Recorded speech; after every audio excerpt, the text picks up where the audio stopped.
Bonjour et bienvenue à cette capsule de modélisation statistique. Donc, on va s'intéresser à une extension euh, du modèle linéaire ici pour capturer l'hétéroscédasticité.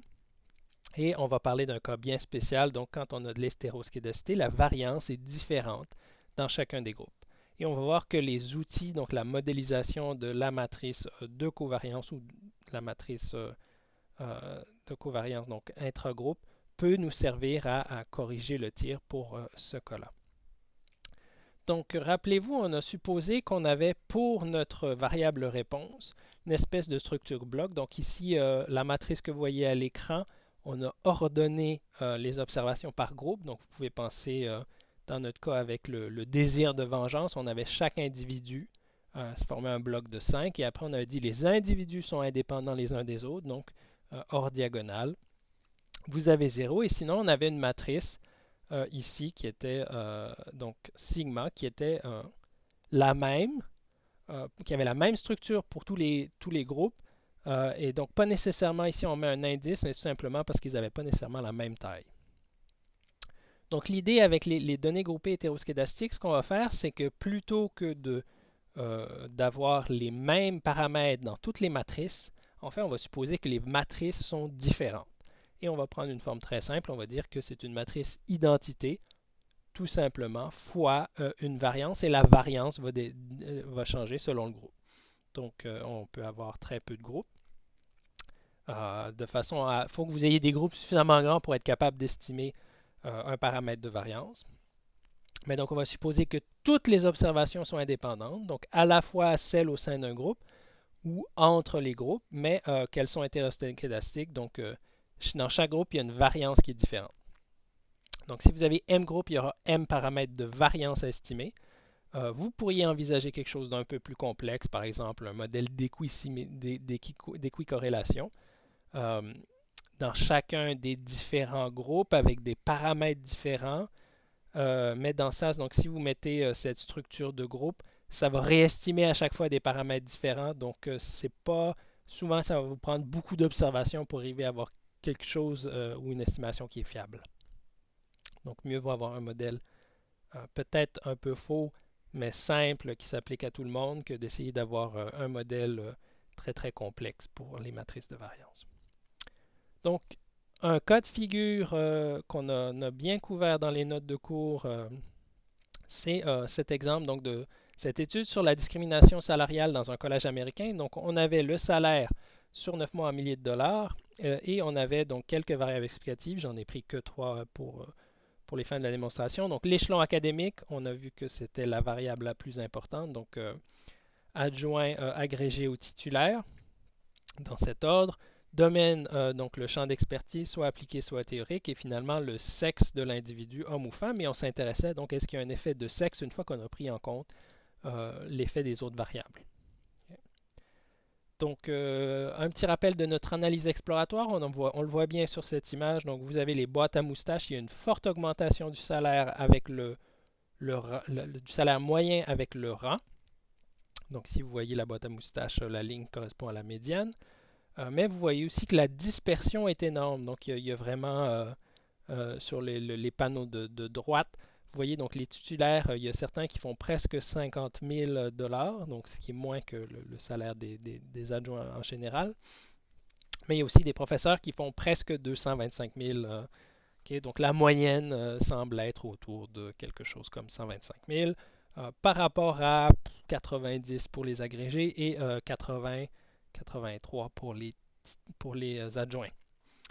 Donc, ce qui nous intéresse, la différence de moyenne sans notre variable explicatrice catégorielle pour échelon, on va la prendre en compte. Mais il faut aussi traiter la variance. Donc, qu'est-ce que je vais faire? Ben, je vais ajuster à ces données-là un modèle. Donc, je vais ici employer les données collège. Je vais rajouter des graphiques. Donc, la procédure mixte, si je veux avoir des graphiques diagnostiques, ici, je choisis les résidus standardisés. Vous allez avoir, je vais vous montrer le graphique dans un petit moment. Et ici, donc, j'ai mis l'option Repeated. Il n'y a pas d'ordre, donc de toute façon, les observations sont supposées indépendantes, donc je n'ai pas besoin spécifier l'ordre. Par contre, ici, je vais mettre, donc le modèle, ce serait diagonal.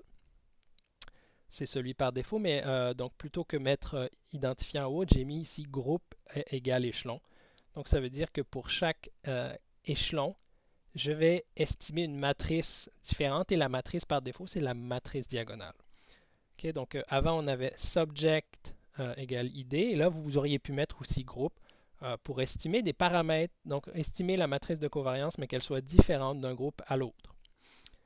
Et ici, ça va revenir à tout simplement avoir une variance qui est différente. Donc là, rappelez-vous, c'est de la variance pour les milliers de dollars, mais on voit donc la variance estimée pour l'échelon adjoint est de 42,5, pour l'échelon agrégé de 115 et finalement titulaire de 722. Donc vous voyez qu'il semble y avoir d'énormes différences. Et si on fait un test du rapport de vraisemblance pour comparer le modèle où il y a une seule variance commune à celui où il y a trois variances qui diffèrent selon les rangs, il y a une preuve assez accablante que le modèle avec les variances qui est différente, en fait, s'ajuste mieux aux données. Donc, vous pouvez aussi le voir avec les résidus. Donc, quand on repondère les résidus, on avait vu cet aspect un peu conique où la variance enflait en fonction de la moyenne prédite. Et ça, c'est parce que les valeurs plus élevées correspondaient à des rangs plus élevés. Et là, ben, on voit que les résidus, donc, ça n'a peut-être pas capturé 100%. Il y a toujours moins pour les valeurs prédites pour les adjoints, mais il semble ici que ça ait corrigé l'hétéroscédasticité. Donc, il n'y a pas vraiment... ça a aussi corrigé le diagramme quantile-quantile. Donc, ici, tous les indicateurs semblent être au vert. Donc, bon, il n'y a pas de problème d'indépendance, ça c'est clair. Les personnes sont indépendantes les unes des autres. Et on a pris en compte les effets, par exemple, du champ d'expertise. On a des résidus qui n'ont pas de... Il n'y a pas de structure résiduelle, donc la linéarité, ça semble bon. Et l'hétéroscédasticité semble corriger. Donc on pourrait être confiant dans notre inférence quand on regarde les paramètres. Et donc nous, ce qui nous intéressait, c'est de savoir est-ce qu'il y a une différence entre les sexes. Ici, la valeur P est de 0,21. Donc il semble qu'il y a effectivement une petite différence. On avait vu que les femmes gagnaient légèrement moins, mais ça pourrait être attribuable à la variabilité de l'échantillon. En revanche, quand on avait comparé hommes et femmes, leur salaire, donc les femmes gagnaient franchement moins, mais ça c'est dû à la plus faible proportion de femmes qui sont titulaires.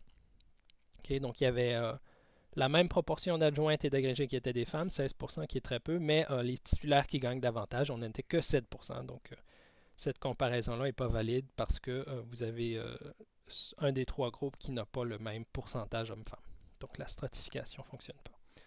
Et ici, comme je le disais, une fois qu'on a pris en compte l'hétéroscédasticité de groupe et l'effet d'échelon, il n'y a pas de preuve de discrimination salariale. Donc peut-être qu'il y a une différence qui est plus faible, mais qu'on n'a pas suffisamment d'observations pour arriver à la détecter. Donc on a un manque de puissance. Donc vous pourriez faire le même genre d'analyse. C'est très fréquent d'avoir des variances différentes, par exemple dans des analyses de variance à un ou à deux facteurs où là, chaque sous-groupe va avoir une variance qui lui est propre. Et si vous faites des comparaisons par paire avec des variances différentes, vous obtenez le fameux test de Welch. Donc il y a du code en ligne si vous voulez voir d'autres exemples.